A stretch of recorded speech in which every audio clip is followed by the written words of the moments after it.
Are you looking for a Monstera with large fenestrations that is easy to size up in an indoor setting? Well, it's your lucky day. Today we're talking about Monstera esqueleto. I received this exactly 1 year ago as a Christmas present, and in today's video we're going to follow this plant's journey over the course of the last 12 months, and then I'm going to address anything that I learned about this plant.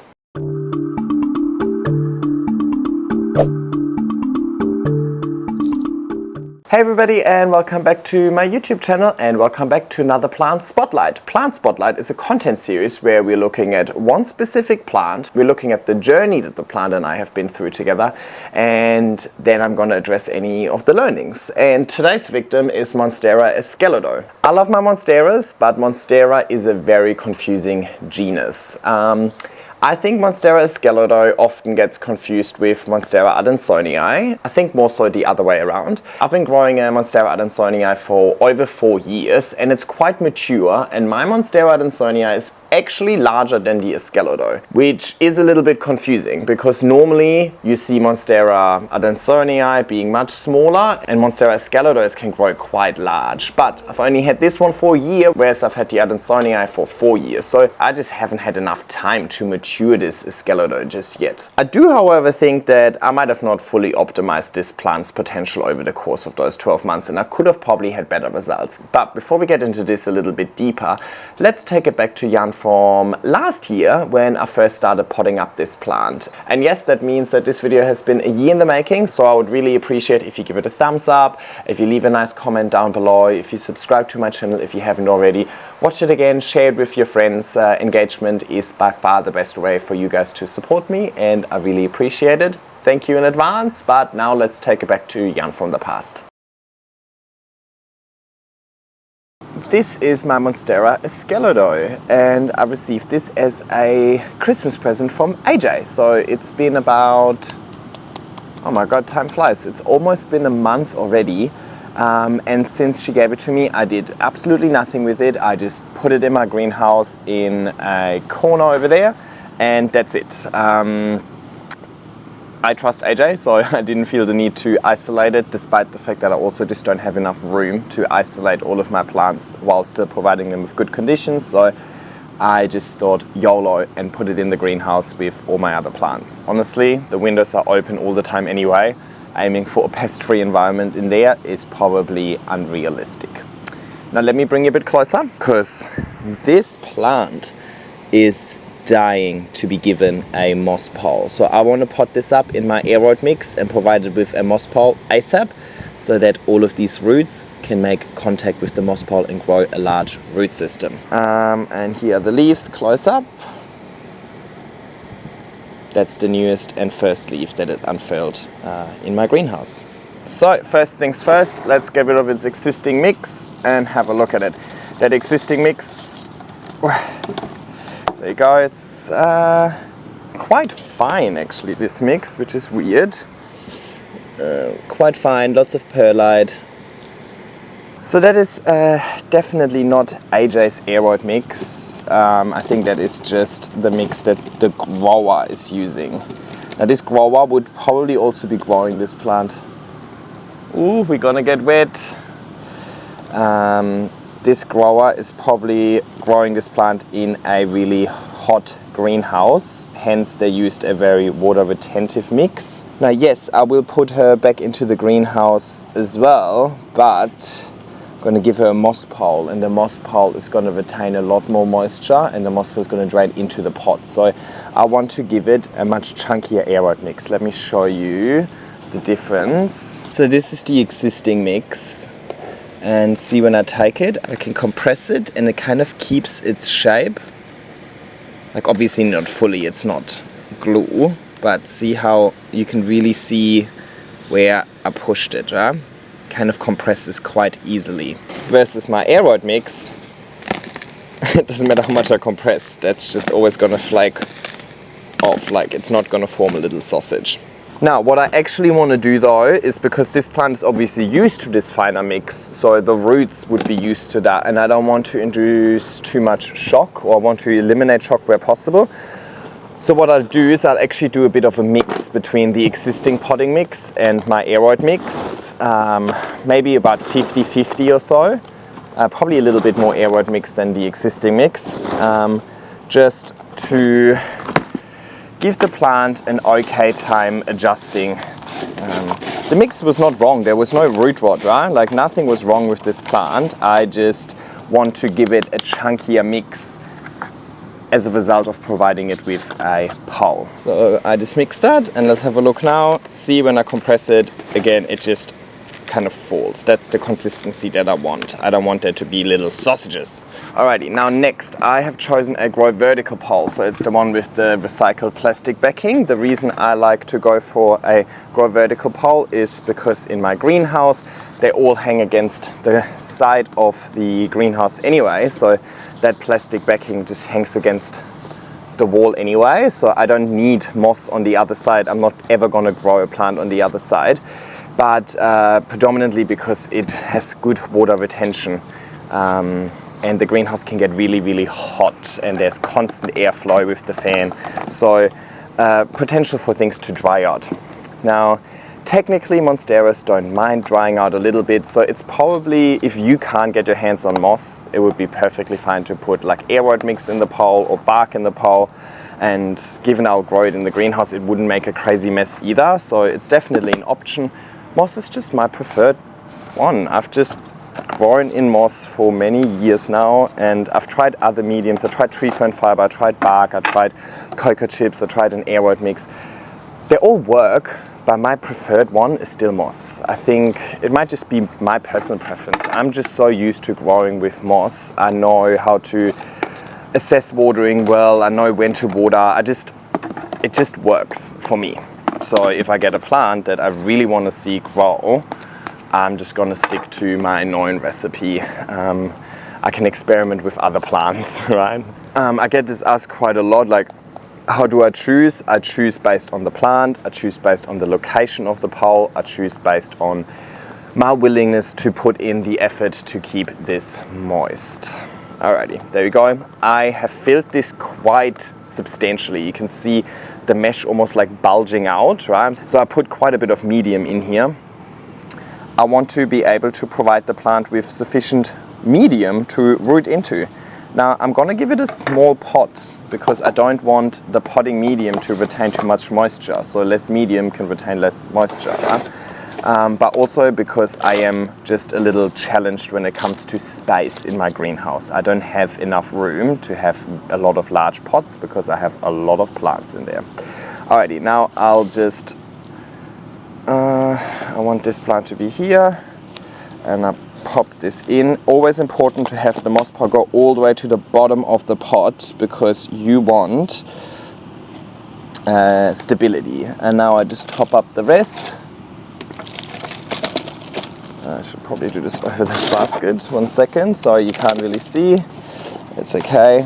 It's not the most thrilling experience here. I'm just putting a bit of airwood mix in the pot. I don't like to compress my medium to ensure good aeration. I'll just shaky a bit like this and let it all fall into place rather than me pushing it into place.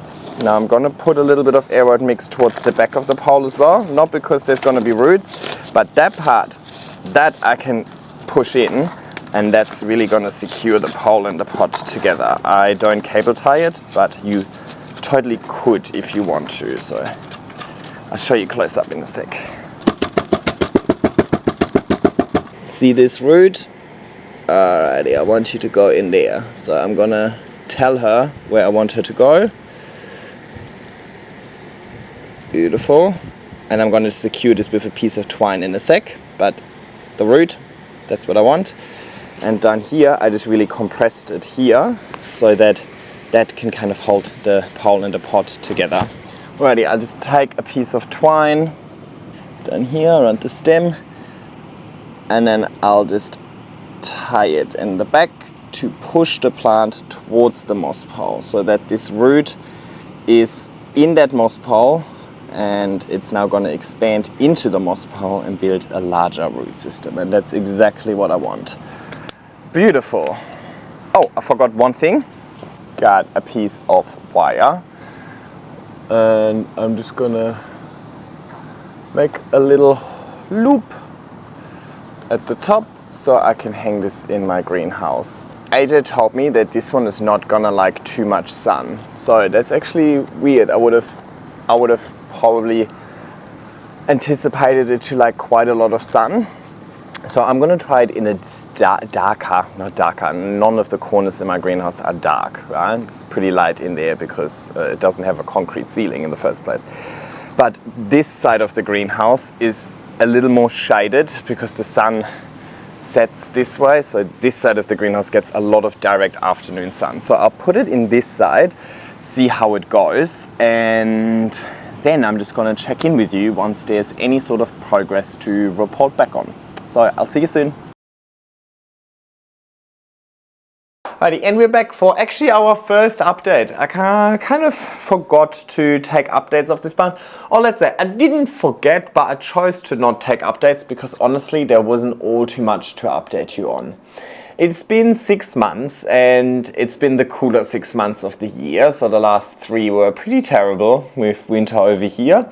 And as a result of that, I moved this plant into my office at the beginning of winter. This plant was not exposed to the coolest temperatures out there. I think I moved it in, would have been May or so. So before things got really bad out there. So it hasn't been exposed to any cold, so there isn't any cold damage visible or something like that.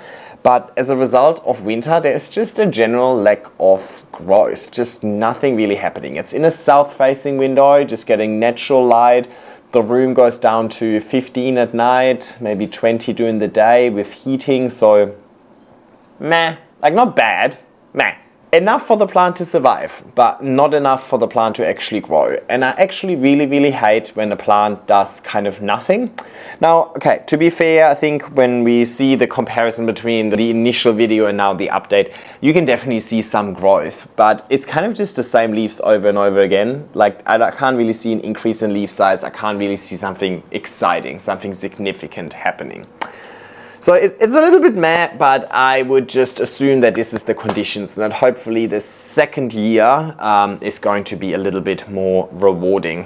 I can see, and I don't know how well this is going to show in camera, but I can see some roots here for sure. The latest leaf over here actually aborted, or like it kind of got rotten, so I clipped it, but I didn't clip the whole petiole because there is a new leaf coming out of the next petiole, right? So I kept the petiole, I just took the actual leaf off. So it's now growing again for the first time in a few months, so I think maybe we're through the worst of winter and things are getting better. This brown over here also screams thrips damage at me, so I treated it with some Confidor spray. At the beginning of the season, I haven't seen anything since.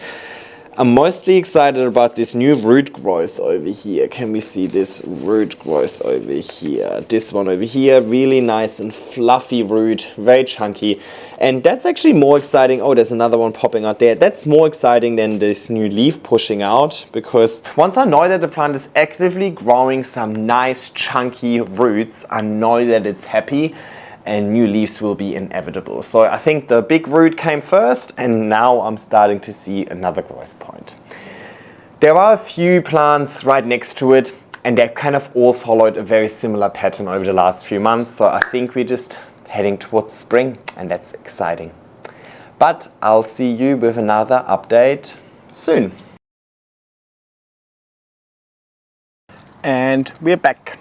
To be honest, I don't know exactly how long it's been, but you would know better than me because you should have just seen that on screen. But let me show you what happened. First thing I noticed was definitely root growth over here, over here. Once I noticed these thick, nice roots over here, I also started seeing some nice leaves. So this is the second latest leaf, because there's a new one unfurling over here that's looking really good. So I'm happy with the size that it is now getting, right? It was kind of a bit staying the same over here, and now I'm finally seeing good things. Today it is time for a repot and an extension.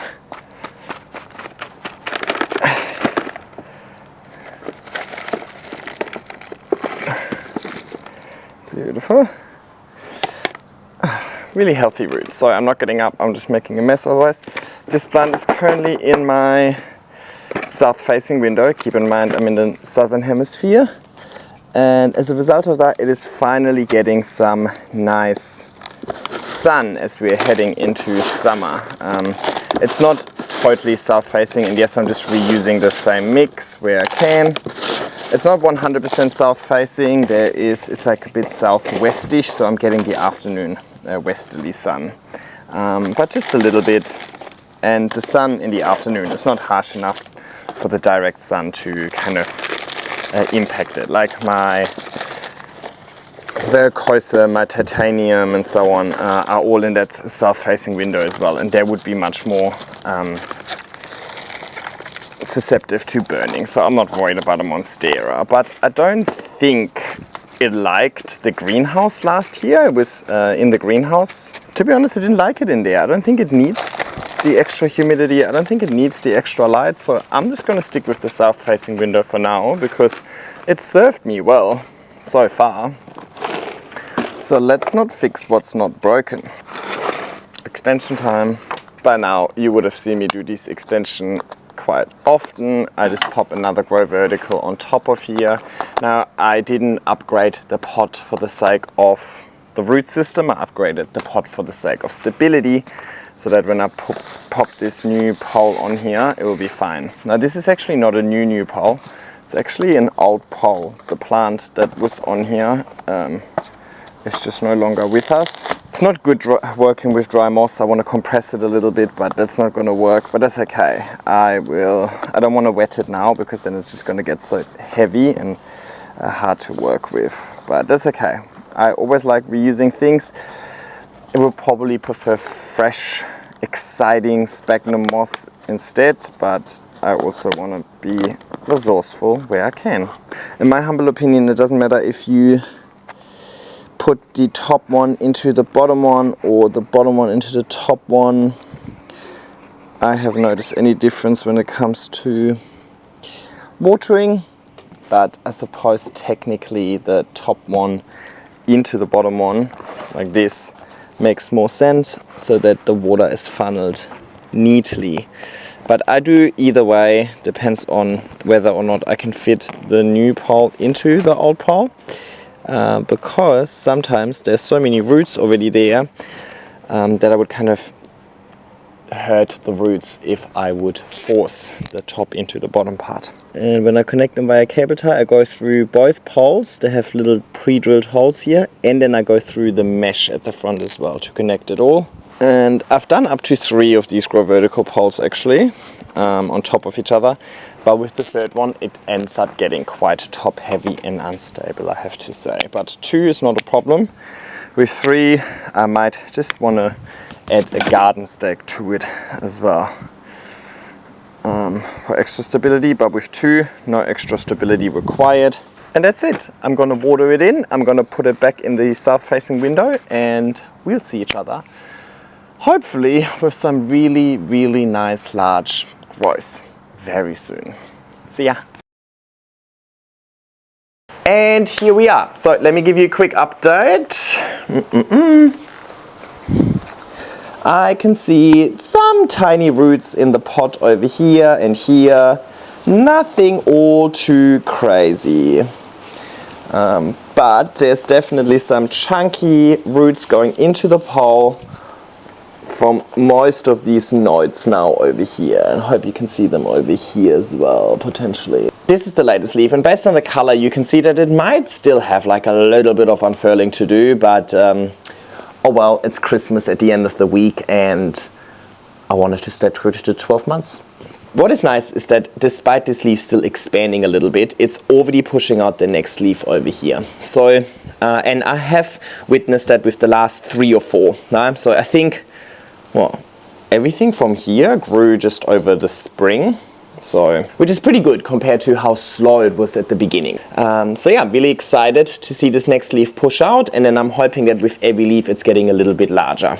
And I suppose that's really what you grow a Monstera esqueleto for, size. It is a Monstera that can size up quite significantly, apparently quite easily within an indoor setting, especially if you compare that to the dubia, the adansonii, and so on. I mean, a lot of monsteras have the potential to size up, but it's harder to do that inside. This one seems to be a bit easier, or at least looking at this plant online, I have seen heaps of people that manage to grow a large specimen within an indoor setting. So I think if you're looking for a large leaf monstera, then esqueleto is a really, really good option.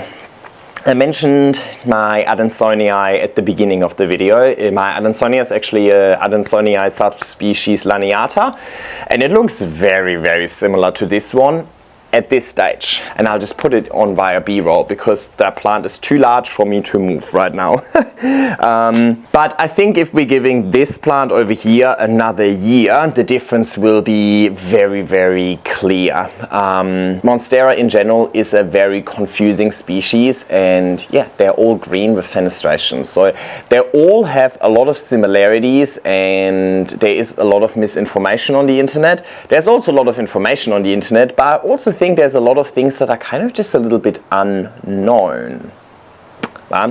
So I can't talk too much about that aspect, but all I know is that this one is esqueleto, or at least this one was given to me as esqueleto. I suppose we would all need to do a DNA test to be 100% sure. I know that there's different forms of esqueleto out there as well. This one was just given to me as esqueleto, so I'm not too sure what kind of form it is, but growing it for a year, I can definitely see the difference to growing the adansonii. The adansonii would have never increased in leaf size that much within just 1 year, within just one pole, if you know what I mean. For my adansonii to start growing leaves this size, I would have probably already performed 2 chop and extends. So it would have probably gone through about 2.5 meters worth of pole. So as a grower, I can definitely see the difference.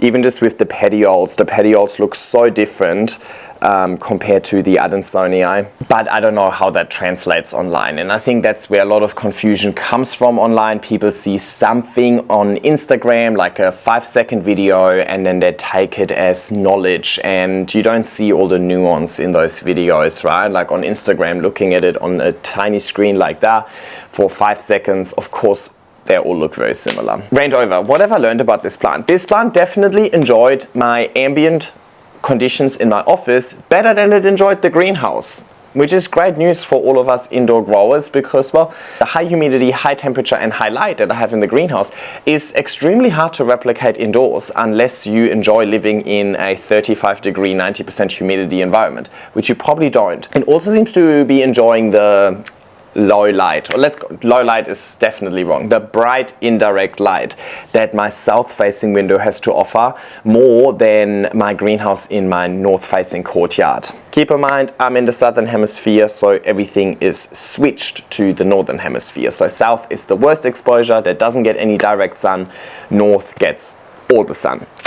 Now it is actually getting a little bit of westerly sun, specifically now that we are in the peak of summer pretty much, because there's also a little west-facing window in my office. So it is actually getting some direct sun at the moment, but only from like 5 p.m. onwards really. So it's really the afternoon sun, not super harsh, not super strong, but it is getting a little bit of direct light.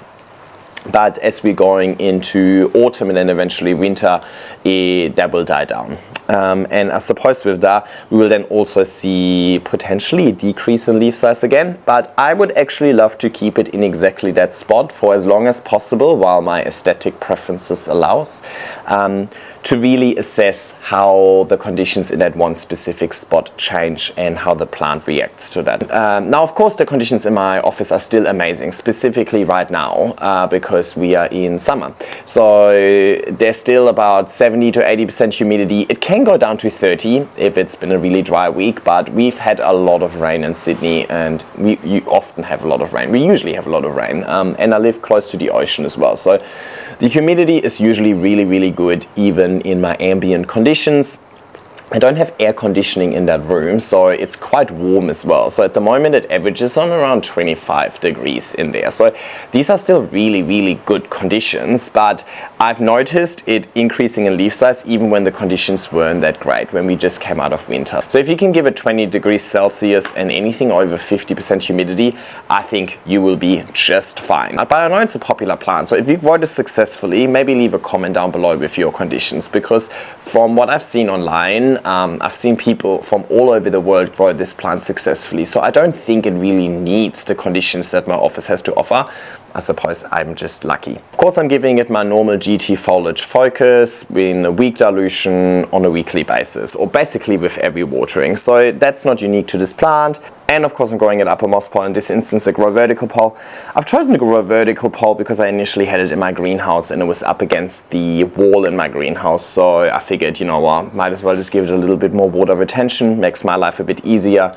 Now that I moved it into my office, it's actually kind of in plain sight. So in hindsight, I would have preferred the open style moss pole for aesthetic reasons, but I suppose I still get to benefit from having to water it less frequently than the open style ones. But honestly, when I choose between the open style ones and the closed ones with the plastic backing, there's not all too much method to my madness. I mean, there is a little bit, but at the end of the day, I don't think that is the deciding factor. Really, the conditions set the potential, and this is just a tool to realize the potential. But the tool itself is not going to make or break the plant. But definitely recommend plastic backed if you're worried about it drying out. So if you live in a dry environment, or if you just don't have that much time available to water your plants. And I recommend the open style moss pots if you're more on the overwatering front, because it has better aeration. So nothing really super unique about this plant, but I like to have some sort of learning out of all of my videos. And I think in this instance, the learning really comes from that really long phase of, let's call it dormancy, right? For the longest part of those 12 months, this plant has done absolutely nothing. And then once it was actually in a spot that it likes and the conditions improved as we're going into spring, it really woke up and started shooting the lights out. And I think that's a really valuable lesson that applies to so many plants. Just in general, if you're in this hobby, it might be that a plant is doing absolutely nothing for a really long time. And if nothing changes, then nothing changes. If you have a plant that is doing nothing for a really long time, of course you can keep it in that spot and just hope that it also doesn't die and you just enjoy the way that it looks at this stage. But eventually the old leaves will deteriorate. So eventually something has to change or the plant will die. So if your plant isn't growing, you gotta change something. And change something, give the plant maybe a month or so and see if there's any signs of improvement, and if not, change something again, and so on. Or at least that's how I deal with it. And then eventually, once you found the sweet spot, then you'll be rewarded with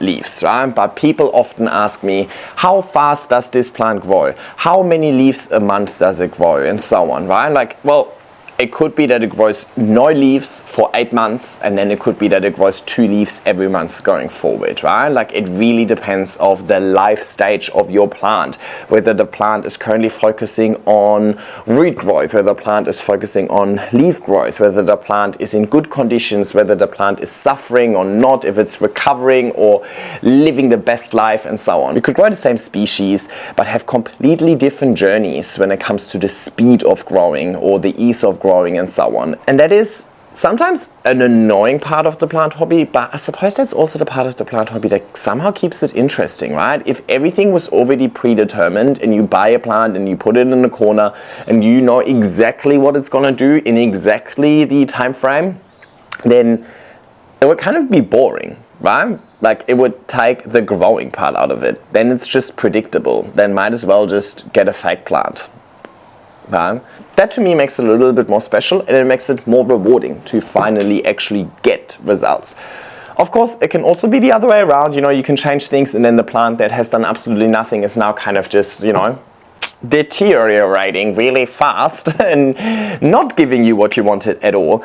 That can also happen, but failures also kind of make us better growers. So I suppose, you know, occupational hazard as a plant parent, isn't it? So, moral of the story, if you've got a plant that is kind of doing a whole lot of nothing, stay patient, but also change something, because if nothing changes, and this is your reminder that this is totally normal and this is totally fine. I also have many plants that do a whole lot of nothing for a hot minute and then eventually they wake up out of dormancy again.